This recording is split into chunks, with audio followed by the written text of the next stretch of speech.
Continuando con el Imperio Español y las potencias enemigas, quisiera preguntarle a Nabor, ya que está tan en el tema, acerca de este asunto que tanto resplandece y a su vez es como una especie de crítica al Imperio Español respecto de la extracción de los metales preciosos del Nuevo Mundo y su importancia o gravitación en la España del 16 y del 17 y a su vez también, por cierto, en el Viejo Mundo.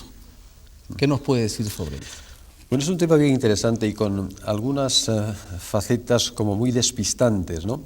Es decir, los metales preciosos que fueron desde América para España tuvieron una inmensa influencia. Eso no cabe duda, eso no es discutible. Es decir, fueron la sangre que alimentó la pretensión española de dominar Europa, de dominar de alguna manera, de mantener el dominio del mundo.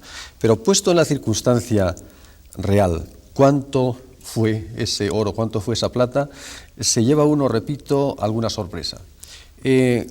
Creo que el que mejor ha trabajado todos estos temas ha sido Hamilton, viendo toda la influencia en la revolución de los precios en Europa, y con el Hamilton en la mano y todas sus series, resulta que desde el año 1500 al 1650, que es la época en que van metales desde América a España, y oro sobre todo van en los 50 primeros años, después prácticamente deja de existir oro, todo el oro registrado más un 20% que se considera que podía entrar de contrabando, no contabilizado, etcétera, son 181 toneladas de oro. 181 toneladas de oro es la producción anual de Brasil de ahora, o es lo que produce pues Sudáfrica en 4 meses. La plata es otra historia. La plata, que fue evidentemente, como nos comentaba antes el profesor Tudela, toda el gran recurso, son aproximadamente unos 18.000 toneladas de plata. Y esto sí que corrió a lo largo de todo este siglo y medio. Pero puesto también en perspectiva, pues es la producción de Perú de menos de 10 años, la producción actual de Perú de menos de 10 años, es la producción de México y Perú conjunta en menos de 4 años.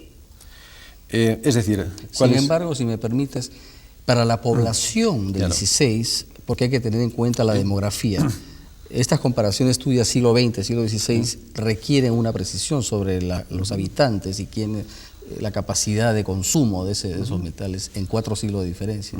Claro, eso decía que hay que ponerlo en perspectiva histórica, claro. Y en su momento fue inmensamente importante, no hay duda, pero en términos, en números, eran unas cantidades pues en fin, las suficientes para decir que a pesar de que lo intentaran, los españoles apenas rasguñaron la riqueza de metal de este continente. Si lo ponemos incluso en precios actuales de oro y plata, pues son unos 5.000 millones de dólares, es la 4ª parte de la deuda peruana actual, por decirlo de alguna manera gráfica, ¿no?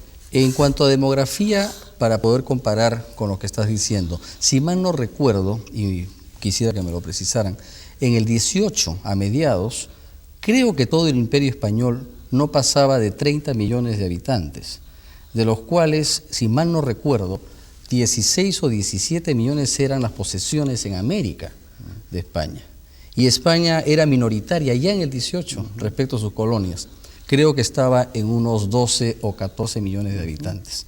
En ese sentido es curioso, hay que subrayarlo, 30 millones de habitantes en el Imperio Español contado España y el Nuevo Mundo, con lo que hoy día es la descendencia hispanoamericana y de España incluida de aquellos antepasados nuestros.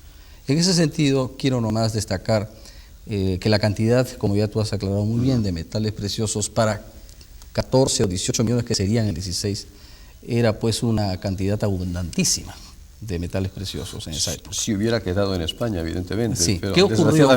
¿Qué ocurrió? Quienes se beneficiaron fueron los fúcares, que recordaba antes Andrés Menchaca, en fin, los banqueros que una época fueron alemanes, otra época fueron italianos, otra época fueron portugueses, judíos conversos. Creo que en ese tema Andrés tiene algo que decir, porque nos está sugiriendo cosas aquí en la mesa. Que los banqueros alemanes... A los banqueros alemanes, los Führer, que era su nombre auténtico, los fúcares, como suelen llamarles los españoles, españolizando el apellido, fueron los que financiaron la campaña de Carlos V para obtener la corona imperial, coimeando al Consejo de Electores. A los grandes electores. A los grandes electores. Y ellos fueron los que recibieron, en verdad, parte de las riquezas que llegaron del Nuevo Mundo. Evidentemente ellos recibieron y las financiaron, reinvirtieron en sus empresas. Y no había un Senado norteamericano que lo investigara. En ese sentido, Francisco, siguiendo con el sentido del humor de Andrés, ¿qué es lo que nos puedes decir respecto de las empresas de los grandes financistas?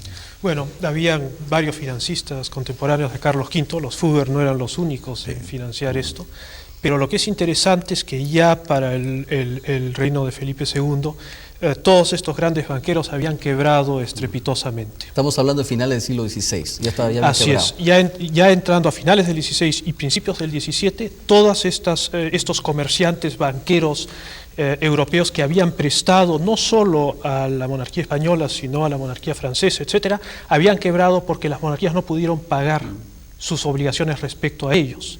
Y entonces, en ese sentido, perdieron hasta la camisa. En España, ¿qué grandes familias de banqueros podemos señalar para el siglo XVI? Creo que había los Santángel. Santángel únicamente, son judíos conversos todos. Judíos conversos. Sí. Y es mucho más en todos los reinos españoles, hasta la época incluso de Felipe IV. Todas las empresas y las pretensiones de Olivares de recoger el antiguo esplendor están financiadas por banqueros casi siempre portugueses, judíos conversos portugueses. Hay un magnífico libro de Guillermo Loma Villena, Les Espinosa dans la conquête de l'Amérique, los Espinosa en la conquista de América, en donde él hace un detenido estudio muy revelador de cómo los Espinosa banqueros, judíos conversos, financian a través de Hernando de Luque, el que se nos aparece en los textos escolares como el clérigo que firma el contrato de Panamá con Diego de Almagro y Francisco Pizarro, aparece como el testaferro de los Espinosa. Como los Espinosa no podían hacer negocios en América porque estaban prohibidos los judíos de hacerlo, entonces a través de Luque es que realizan la financiación. Es un libro magnífico. En ese sentido, Francisco, ¿qué nos puedes decir? Bueno, la gran cantidad de los magnates sevillanos eran conversos y se proyectan no solo económicamente a América, sino que se proyectan familiarmente, porque Sevilla, donde están ellos, la que se proyecta y sirve de matriz para otros, por ejemplo, para Lima o para México. Y la población mucho implica pues también que la descendencia de estas familias pasa a América. Con la inversión. En el siguiente bloque creo que podemos profundizar seguramente estos temas y te voy a agradecer que me lo recuerdes para poder continuar en unos breves instantes.